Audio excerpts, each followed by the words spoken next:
Coming up on today's Next Fan Up podcast. I knew he was going to try to, hopefully I don't have COVID. We know you don't have COVID, D-Hop, although social distancing explains how you caught that Hail Murray. Here we go. That's how we start. Yeah, baby. 32 super fans. Where do the reports come from? Did you get an initial? One PodVader. That's football. Every angle of the NFL covered. All that kind of stuff, I get it. This, no question about it, is Next Fan Up. We're going to unleash hell here in December. Hello and welcome to the Not a Week 10 NFL Recap, also known as the NFL Soundoff podcast. I am PodVader, here with Eagles superfan James. Hello, James. Top of the morning to you, Pod. Week 10's in the books. I'd say I'm looking forward to Week 11, but we're not there yet. No, don't try and make time go faster. Although in some ways, maybe 2021 is exactly what the doctor called for. All right, maybe we should let's get through this year. We're almost there. We've got some good sound for. We got some good sound for you this week. We've got a little bit more from Deandre Hopkins, who made quite possibly the greatest catch in NFL history. We got some stuff coming from the Patriots, Drew Brees being all coy and whatnot, Nick Chubb apologizing or not apologizing, Aaron Rodgers looking for some of the old great songs of yesteryear, and Mike Tomlin, Matt Patricia, and John Gruden, all to come. But, James, let's go back to the Hail Murray and DeAndre Hopkins making a ridiculous catch. And, he's going to talk about it, talk about exactly how he managed to do that. Thrilled to hear you don't have COVID. Have you seen replays of that play also yet, of the touchdown? In basketball terminology, that's what they call this. When somebody get dunked on. But it was on three people. Yeah, that was they were in position. It was just a better catch by eye. It was a better catch by eye. I appreciate DeAndre Hopkins trying to use the proper grammar, but his syntax is wrong. Look, and unfortunately, what this catch does is it overshadows another great catch that happened just a minute and a half before this by Stephon Diggs, who, if you're a Bills fan, you're thinking the game is over. We've got this. There's no way we're going to let them drive down the field in 46 seconds. And then this happens. Well, watching the drive, too, like the way that the Cardinals got to the 50-ish yard line, they took a ton of time off. It took them like 2 or 3 plays, and a lot of clock that they had whittled down to the final 11 seconds for that Hail Murray, as they're calling it. And I want to point out, DeAndre Hopkins didn't just make that catch between any 3 Bills players. It was Tre'Davious White, Micah Hyde, and Jordan Poyer. They're 3 best defensive players in their secondary. So it wasn't like just any old dude. It was their 3 best Bills players, and not a one of them even touched the football. That's what is outlandish to me about the whole thing. Also take into the fact that if this was supposed to be the Hail Mary play, there were no other Cardinals within 15 yards of Hopkins catching this football. Yeah. So that's you figure there are 4 guys and 3 from one team, 1 from another. The one guy from one team probably shouldn't come down with this pass. I mean, this is like 1 in a billion chance odds of catching this, even for DeAndre Hopkins. Just, ridiculous doesn't even begin to describe what you're looking at. And kudos to both quarterbacks for putting on a show, because neither defense was here in the second half. It was tight early, but things loosened up, and both these quarterbacks put on a magnificent performance. Yeah, let's not forget both defenses gave up over 30 points. to get to that point. Also, Cardinals now in first place. We will have a Thursday night football preview for first place in the NFC West, Cardinals versus Seahawks. One team is going up and one team is coming down. Ooh, no more MVP votes. No, he's never received a first place vote. He's still going to get votes because he's never received one. The guy that's sitting down rating his back, he's going to be like, Kyler Murray or Russell Wilson. Well, I've never voted for Russell, and I was reminded about that all season. Just in case somebody else doesn't, I'll make sure I vote for Russell Wilson. That's how he's going to win. Nope, not this year. Not after that performance. Well, we will see. I still think it's the guilt factor that will get Russell Wilson his MVP. Oh, I'm sorry. I never voted for you before. I got to make sure I vote for you this year. All right. Let's move on to New England where, Bill Belichick will describe exactly what the weather was like during the game on Sunday evening. Hey, Bill, along those lines, how proud were you of the guys for how they fought through the conditions and everything tonight? What was it like out there? All right, pause before we get to Bill Belichick. What have we taught these reporters, James? You don't ask Bill Belichick about his feelings. What feelings? He's a Sith Lord. How proud were you? No, you don't ask him about that, but you did ask him about the weather. You said, how proud were you about the way they played in the weather? It got progressively worse as the game went along. It wasn't bad at the beginning, and then, it's a little precipitation, a little rain there at the end. But, again, we've practiced in that during the course of the year and handled the wet ball and all that. So whatever we get, we get. I'm going to give Bill Belichick a little bit of grace. Just a little precipitation. Now, I'm going to guess he was being sarcastic. Because Absolutely. To call what happened Sunday evening a monsoon is not giving enough credit to what happened on Sunday evening. Somebody was just had a giant bucket above Foxborough and was just dumping water into the stadium. Very much so. Crazy. And for the first half, it looked like regular, just regular old rain. Nothing too heavy, nothing too light, just regular old downpouring of rain. Nothing that would cause any concern. And somewhere in the middle of the third quarter, it was like buckets of water being doused into the stadium. And I couldn't see the field at one point. Yeah. James, let me share. As I live here in the Northeast, I live in the state of Connecticut. It's about an hour and a half away from Foxborough. But if that's by car, if you actually went by the way that the crow flies, my son and I were watching the squall of storms that was coming in that actually caused a tornado warning on the western side of the state of Connecticut. Yes. As the game started, we were like, switch to the New York station so we can actually see like what down in distance and how much time is left in the game because the tornado warning was covering up the score. Yes, we were those people. But the problem is because the storm started in New York had the same exact situation going on the New York station. So there was a tornado warning at one point with this storm that hit Foxborough. And as I'm watching the game, I'm like, okay, so it's hitting us and it's going to get to us. So like we got the worst part of the storm right before halftime. And I was like, yeah, they should really stop taking these commercials like every other play because I get why they're doing that. They're trying to stretch this out and they're trying to get all the commercial buy-in.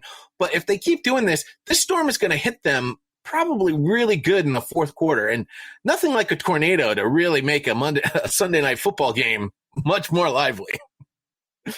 That was definitely one of the crazier things I've seen weather-wise. And it's November. It's not like this is a storm that you expect during the springtime, not as you're entering into the winter. And if you do enter into winter, you expect it to be a snowy blizzard type thing. And in any case, it's been a long time since there was a weather game in Foxborough, but this was obviously a little different. Just the fact that he said, just a little precipitation. Just a little bit. Just a little. I mean, you guys are used to snow, not rain coming up from the ground. But it is true. He says we practice for this sort of thing. We practice with a wet ball, and they do. They do it during training camp. They sit there and they'll hose down a portion of the field, and they'll do fumble drills in the mud. They'll make a muddy portion of their practice field, and they'll practice fumble drills in the mud. They get their hands all nice and wet, and they have them try and throw a wet ball. So they practice this stuff, and it showed because there were 4 snaps by Matt Skura that missed the quarterback / punter / running back, whoever was behind him, and none for the Patriots. I mean, they were ready for the rain. The Ravens were not. I mean, hey, no, England's used to practicing for this rain, not so much. Snow, absolutely, yeah. The wet footballs, because you guys tend to get some nice little heavy downpours of snow in November and December annually. So, practice for this. I would probably say for the snow, but this rain is not normal. Well, Cam Newton, he's new to the team this year, new to the ways of Bill Belichick, and he's quite impressed at how prepared the Patriots always seem to be. Listen, everything that coaches throughout the week, it tends to come up. And, I'm beginning to think he either has like a Staples Easy button or a Buffalo Wild Wings button or just a straight direct line to the football guys, because he's like a football whisperer when it comes to anticipating what the game is going to be like, how we need to win and things like that. I'm extremely impressed with that. So, Cam, the one thing you better hope he doesn't have is a Play 60 kid hiding somewhere in the back. Well, if he did, he would have already taken the job by now. But since he doesn't, and you guys only have Stidham and Hoyer behind him, there's nothing to be concerned about. Yeah, neither of them are a Play 60 kid. That's dropping commercials, getting all the corporate sponsorships in there, the Staples Easy button, Buffalo Wild Wings. Imagine if he did have the Buffalo Wild Wings button, right? It's like, all right, pause. Let's all have some wings. Right? Instead of waiting until halftime to have our wings, we want them now. All right, pause. Well, that would be a conflict of endorsements, considering Bill supports Subway. No, that's also a good point. That's right. And then, he'll get Dion to come and intercept your Buffalo Wild Wings or your pizza, either or. All right, on to another new team, the New Orleans Saints, where Drew Brees took himself out of the game, and nobody seemed to know why. Not even the reporters, and he wasn't really forthcoming during the post game either. Sean said that your injury didn't get better at halftime. Was it something that was stiffening up? Is that kind of what it was? And you maybe cramping up some kind of? That's a good way to put it. Yeah. Listen, I can't really describe it other than it was preventing me from doing my job. Next one's from Catherine Terrell. Hey, Drew, you said it wasn't about pain, but are you in serious pain right now? I wouldn't call it that, but it's just something. It's definitely something that needs to be dealt with here. And the official designation was that it was a rib. I just wanted to clarify that was correct. That was what you're dealing with. Yeah, and yeah, I mean it's a cumulative thing, probably not just one. Next one's from Brett Martell. Drew, could you tell us a little bit about the hit on which you were injured? Obviously, they were flagged for it. Was it your impression that it was a foul? And then when you talk about doing everything you can to be effective next week, it sounds like you don't believe it'll be a long-term thing, but I don't know if I'm reading that the right way or if you really know. Well, no, I mean, nothing's a long-term thing. It's just a matter of how long it's going to be. And honestly, I really don't know. It's not something quite to this extent that I've experienced. So like I said, I'm just going to take it one day at a time. The hit itself, I heard the officials saying that it was, by rule, he drove me into the ground, and that'll bring a flag. So that was a long way to get to. He had multiple broken ribs and a collapsed lung. 5 broken ribs to be exact. You couldn't just say, I can't breathe. I couldn't breathe. They couldn't just come out and say that. Come on. Not to say that Drew Brees is my favorite player, because he's not even close. This is just a lot to unpack in this game. One, trying to remember, he didn't throw the ball on that hit, correct? That was designated a sack. Yes. Well, so I'm trying it would to have been figure a out sack how if it wasn't a penalty. Right. So I'm trying to figure out how it was a penalty, considering he still had possession of the football. The hit, the falling on Drew Brees wasn't in any way egregious from any angle, full body weight, whatever you want to call it. I mean, that was a sack, because the whole full body weight thing and driving to the ground is supposed to be the emphasis when the quarterback has gotten rid of the football, whether it be fumble, throwing it away, or just however else it falls out of his hands. That's where that emphasis comes in, not while he's still in possession of it. So the full body weight and the rolling off, those things shouldn't be a factor. If he still has possession of the ball and he's taken to the ground, unless it's a power driver or a suplex from WWE, it's all legal. So I'm still trying to figure out how that play resulted in a penalty, because there was nothing egregious about how the 49ers defender took Drew Brees to the ground, other than the fact that it was Drew Brees. I agree. It didn't appear that his full body weight fell on top of him. However, hindsight being 2020, which is not fair in this particular case, he did collapse his lung. Yes, it did. And so apparently enough of his body weight was on top of him.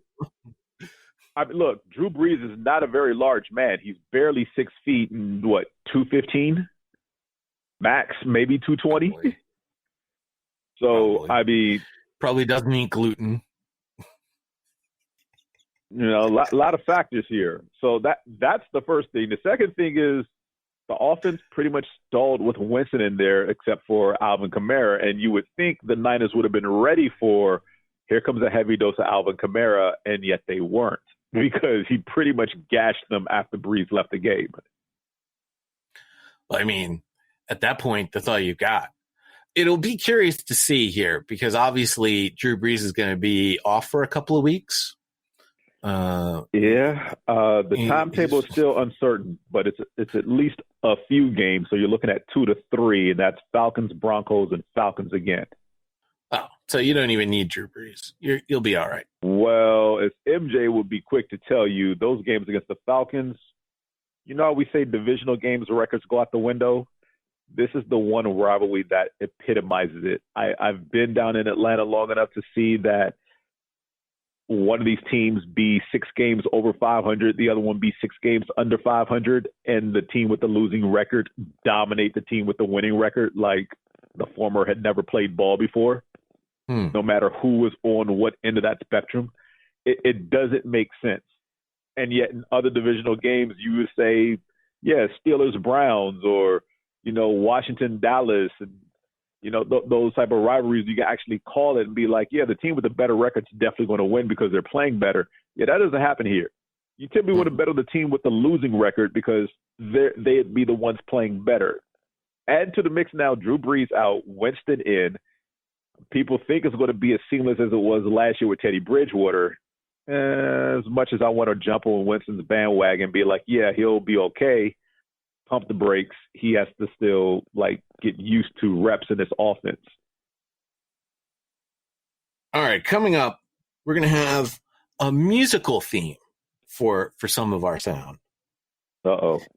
Oh, yes. And what I mean by a musical theme is, basically Nick Chubb, well, if you're having fantasy football problems, I feel bad for you, son. I got 99 problems, but your gambling ones ain't one. That was terrible. That was terrible. That was horrible. Terrible. That Don't let really me ever bad. do that again. All right, here's Nick Chubb. Oh, my gosh. Is it tough to pass him a touchdown, though?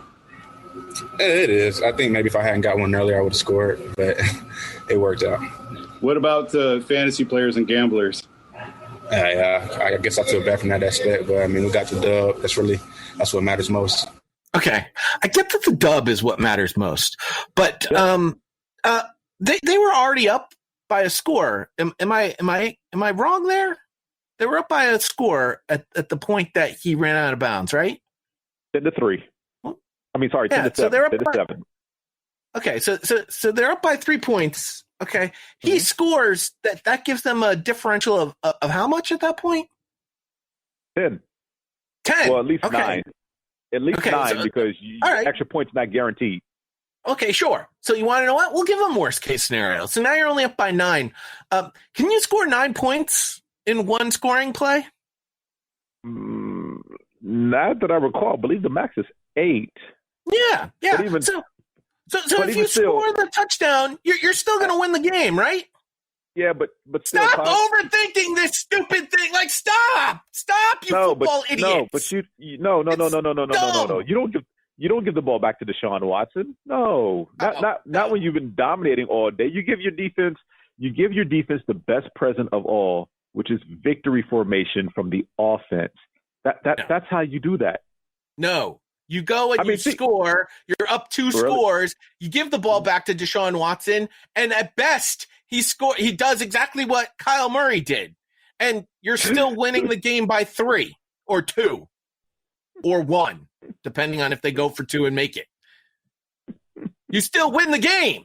It has nothing to do with that's an instance where you overthought it. You overthought the whole thing. Just go and you score, dude. Just put points on the board. It sounds like you're a little. You're taking this a little personal here. Like you or a friend of yours has Nick Chubb in their fantasy team. Listen, a friend of mine happens to have Nick Chubb on his fantasy team. Yes. I haven't checked to see if that friend won that fantasy game. He was doing okay. You should be happy that Nick Chubb crossed 100 yards in like his first game of full action. That friend was doing okay for quite some time. No. Come on, friend. Share with me your final score. Oh no. Well, that friend lost by 5 points. Oh. Yeah. Oh, so you're saying that Nick Chubb scoring that touchdown would have helped in some way? Oh, if Nick Chubb had scored that touchdown, that friend would have won that game. Also, that friend likes to play a lot of DFS, and he could have won even more money on Sunday. Just saying, Nick Chubb. Like, I get we have to play for the field goal because honestly, that's stupid too. I always root when a team like plays for the field goal to win the game. I always root for them to miss and give the other team the ball back or go into overtime. Like, I hate that. Oh, we're gonna play for the field goal. You know what? I hope you doink it off the crossbar. Like, I hope it's a quadruple doink like the kid in college had earlier this year. No, man. Get out of here. Get your butt in the end zone and score points. That's the name of the game. That's the objective of the game. You know, aside from your friend's fantasy team failing by 5 because Nick Chubb didn't score 6, I'd be remiss. By the way, that friend didn't even realize he had lost the game until just now. So good job. You made that friend even angrier, James. I'd like to say I feel bad for your friend, but I don't. What I do find perplexing about the Browns is that I think, looking at the standings here, they're the only team in the league with a winning record and a minus point differential. I find that very fascinating. And that's good work. You know, the second thing is, unfortunately, Bears aren't that way yet. The Bears are currently at 5-5, so they're even. That's so not necessarily a winning record. Yes, but as we'll get to later on this week, when we do the Thursday show, that a Browns player has tested positive for COVID. So, that's lovely. That's just lovely. Yes, you are correct. Even more perplexing is there's a team with a losing record that has a positive point differential. Oh, man. That's the San Francisco 49ers, who are 4-6. So Go figure. It's 2020, ladies and gentlemen. That's the only explanation for that. All right, more songs coming up. But first, before we get, if I want to make a song transition, Aaron Rodgers is singing Queen to his quote unquote best friend David Baktahri, who signed the richest contract for an offensive lineman in NFL history. Here is Aaron Rodgers. Hey, Aaron, as someone who was privy to some of those talks with Dave, when and how did you find out that something was imminent? And how do you celebrate social distance style? Well, there's specific rules in place about the amount of players that are supposed to be congregating at certain times. I'm sure I'll get a chance to enjoy some vino, which is usually that's wine for the layperson. But he enjoys wine, and I'm sure I'll bring over a bottle at some point and enjoy it with him and his sweet lady. But I've been Dave and I are really close friends. I mean, I would say best friends. I'm not sure if he would. So there's a lot of unpacking this soundbite here from Aaron Rodgers. First of all, give the reporter kudos for asking a question that would give Aaron Rodgers some leeway creatively here. Secondly, Rodgers takes about 4 seconds to start answering the question. Then he just wants to make sure everybody understands vino means wine. Did you know that? Did you know that, James? Look, I'm not necessarily a connoisseur of wine, but I definitely know what vino is. Then he refers to David Baktahri's significant other as his sweet lady, which is just weird. Wow. And then says that he's best friends with David Baktahri, although he's not sure if David would refer to Aaron as his best friend. Yeah. Oh, hey, that's good stuff. There's something wrong with Aaron Rodgers this season, like mentally. He is out there this year. Hey, it was working well for the team, as they said, at the top of the division, with pretty much no real threat in sight yet. Also true. So now Aaron gets asked about, home field advantage in Lambeau Field. Tom Silverstein. Aaron, you got 4 more games at home before the regular season ends. What do you got to do to make it seem like there's some sort of home field advantage, both with weather conditions and just with no fans here? Well, I see John Kuhn in the stands. I'd like to, get him going a little bit, whether or not he needs to take his shirt off and, get on the Jumbotron or something, get the wave going. I told Matt, I want to see roll out the barrel. I want the beer races. I know, I want sign, everywhere a sign. I want YMCA. I want the favorites. I don't know why we're, shying away from some of those, but hey, I'm just one man. That's what I want, Tom. It was John Kuhn to take his shirt off in the stands. Look, it's no secret the Packers fans have been absent. It's probably one of the best parts of their stadium, considering how small the community is. But the advantage they're definitely going to have later on, pretty much beginning of December, should the weather cooperate, it's snow. The tundra will actually be frozen at some point. So fans notwithstanding right now, and I get it, some of these stadiums could benefit from fans being in there to help the team, whether at 10% capacity or slightly more. But those teams that play outdoors and where weather plays a factor, primarily here in Green Bay, that's going to be all the advantage they need, considering 4 of the last 7 are at home. And it's true. Why in the fourth quarter are you not doing the YMCA or whenever your typical time to play the YMCA or jump around?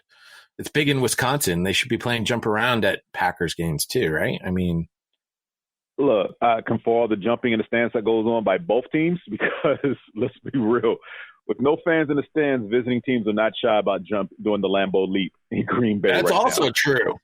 That's the one thing I don't think I've seen a Packer actually do the Lambeau leap. I'm only seeing the visiting teams doing Lambeau leaps. Kind of crazy. Yeah, and not as crazy as them struggling with Jacksonville. So they always. Aaron was asked about struggling with Jacksonville and basically said, "Well, they get paid to play the game too." Which was a perfect answer. Who was the quarterback for the Jaguars on Sunday? That's Jake Louis Luton. I added the Louis part, but in any case. Who is Luton? Yeah, exactly. Who is that? Okay. So we're struggling with Jacksonville because and look, don't yes. Actually, Aaron brought it up. He said they've played Jacksonville 4 times in Aaron Rodgers' career, and all 4 games have been close. He mentioned that during his press conference, that they've always struggled with Jacksonville, and he doesn't necessarily have an answer for with Jacksonville. Yeah, maybe it's just something about those uniforms. Although they weren't even wearing teal, they were wearing white and black this past Sunday, which I thought was way too simple for the Jacksonville Jaguars. They need to put like a teal outline or some sort of like electric, almost like what the Chargers have done with their unis this year. Just put a little bit of an outline, even if it's same color on same color. Who knows? All right, Mike Tomlin going to Pittsburgh now. He's a big fan of Journey. Did you know that? I did not know that. Yeah, he loves it. Any way you want it, that's the way you need it. Any way you want it. Here we go. Mike Tomlin. We're a balanced group. We can give it to you however you want it. If you want to pack a bunch of people on the line of scrimmage, then we're going to throw it. You play 2 high safeties, we're capable of running it. And that's what I mean when I say we strive to be a balanced group. We want to be able to move it however we choose, or maybe, over commitments and so forth from defenses that dictate it. We're okay with that too. Any way you want it. That's the way you need it. That's the way you're going to get it from Pittsburgh. Yeah, I just have one thing to pick apart about that statement, and it's the running aspect. They haven't run for more than 50 yards in any of the last 3 victories. But when you don't need to run it. Yeah. Ben Roethlisberger addressed that during his, because I almost had some Ben Roethlisberger sound this week again. But Ben Roethlisberger's like, we didn't need to run it. So if we don't need to run it, then we're going to throw it. Yeah, I wouldn't rely on Ben for the long haul. Like there needs to be balance. Connor needs to somehow be set free in this running game. And granted, yes, at this point in the season, he does have over 500 yards rushing. But as the team as a whole, only garnering no more than 50 yards against the Ravens, the Cowboys, and the Bengals. And I get the Ravens, division opponent. They pretty much are familiar with you. No excuse against Dallas whatsoever, considering how decimated they are. And, I mean, the way you just mollywop the Bengals, you would think that towards the end of the game, once you go up 2 scores, you can start salting the clock away. You would think. But again, what do I know? They didn't have to. I'm just thinking logically. They didn't have to. They didn't have to. To Detroit, where Matt Patricia is still currently the head coach. Remember at the beginning of the season, I think we were like, oh, Matt Patricia's got to win this game or he's going to get fired. Oh, Matt Patricia's got to win this game. He's going to get fired. Then coaches started getting firing. Oh, Matt Patricia's going to be the next coach to get fired. No, they're 4-5 now. Yeah, it all started with that lucky win against Arizona. It was. And guess what? The conversation in Detroit has changed from the press, James. Well, wait, your ears are, oh boy. And is there any extra significance for you being that y'all hadn't won at home for a year before today, over a year? I'm just glad people win today. Hey, Matt, congrats on the win. You guys are 4-5 now, 1 game into the second half of the season. Is this a playoff team? We're just happy to get the win here today. I mean, like we're just gonna keep it in the world of 1 week at a time here right now. So I'll give you a softball then in response to that. Do you feel like this team is capable of making the playoffs? Again, I mean, I think for us, we really stay in the moment. Playoffs? Playoffs? By the way, same team. It was the teacher. No, it wasn't. I'm sorry. It's the Indianapolis Colts. But still, the point here, they're 4-5. He was on the brink of getting fired. Now they're talking playoffs in Detroit. Let's try to get a winning record first, and then maybe, just maybe, you can start dreaming about the playoffs, not necessarily thinking about the playoffs. There are a lot of squads in front of them, particularly 3 teams in their own division, which means they're dead last there. How about the fact that the first question, just to remind the other reporter asking about the playoffs, they hadn't won a home game in a year. Right. And that I found very perplexing for the Lions this season. This was their 4th home game of the season, and the previous 3 were L's. By the way, I also found it funny that on the Thursday podcast last week, I had brought up the fact that visiting teams had a better record than home teams. Mm-hmm. Who was the home team last night? Was it Chicago? It was. So only 2 home teams lost this past week. All the home teams ended up winning this week, making the whole home away skew back in favor of home teams. Oh, man. Pretty funny how things tend to balance in the NFL. Oh, yeah. Eventually they will balance themselves out, whether you want them to or not. Now, typically on our NFL Soundoff show, I'm only using sound from Sunday because, quite honestly, it's a lot to even get the sound just from Sunday. If you ever hear anything out there during the course of the week, you can always email us, nextfanup@gmail.com, and I will gladly include it on an NFL Soundoff show. I just don't have enough time in my life to just, constantly be watching press conferences of all 32 NFL teams and everyone that they talk to on a particular given day. Because it's usually a head coach and then a couple of players and maybe an assistant coach. Yeah. ESPN had an entire division dedicated to like 5 people on a rotating shift that worked in the tape room that did that. So I'm one person. But in any case, a Raiders super fan, Monty, came across some John Gruden sound from Monday. And it was talking about the victory lap the Raiders did around Arrowhead Stadium earlier this season when they came away with the victory. And Gruden was asked about that on Monday. Hey, John. Today, Andy Reid mentioned a couple times the victory lap you guys took in KC for the first game. What exactly was the victory lap, and is that something that you think about this week as far as bulletin board material or anything like that? Not really. I mean, you can find a smart aleck bus driver in Kansas City who made some snide comments when we got on the bus. Maybe that's why we drove around the stadium, just to tick him off. This is ridiculous. Next question. So I have a number of things. First, before we even get into the whole victory lap thing, we're over the halfway point of the season and we still haven't figured out how to get good audio off of these damn Zoom calls.